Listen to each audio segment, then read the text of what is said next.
Hey everyone, it's Jan here, and today we're going to do something a little bit different. I have this book here, Short Stories in French by Olly and Richard Simcott. And today I'm going to give you a short reading from this book. Now, this reading is going to be part of the Festival of Languages, where me and other polyglot language YouTubers are going to give you a short reading from this book series. Okay, so if you want to learn more about these books, then check out the link below so that you can get one of these.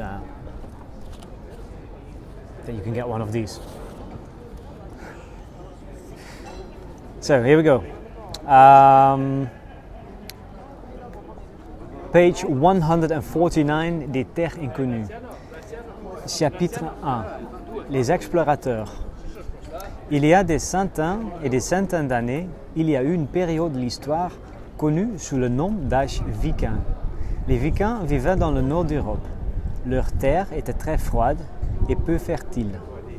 On dit que c'est en partie pour cela que les Vikings ont cherché des nouvelles terres.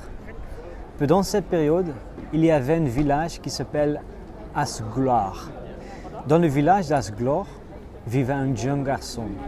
Il avait un peu plus de 20 ans. Il s'appelait Torik. Torik était très fort pour son âge. Il était très grand. Il avait des cheveux châtains et longs. Il avait une grande bouche et des jambes et des bras forts. Ses épaules étaient larges. Torik revenait de la chasse, comme tous les jours. Le village d'Asglar était très calme. Il était encore très tôt. La lumière du soleil était fiable. En rentrant de la maison, Torik a rencontré l'explorateur Niels. Niels passait beaucoup de temps en dehors du village d'Asglar. Il explorait des nouvelles terres pour pouvoir les cultiver. Niels a vu Torik revenir dans la chasse. Il lui a fait un geste. Torik, salut Niels, t'es encore dans le village? Oui mon garçon, je reste 2 jours dans le village. Et tu vas où après? Moi, je ne sais pas. Le chef Escol dit que c'est un endroit très loin. Torik respectait Escol, son chef. C'était un homme très grand.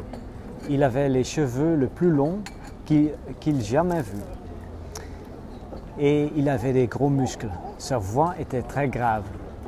Escol était un homme très sérieux. Il était parfois cruel, mais tout le monde le respectait.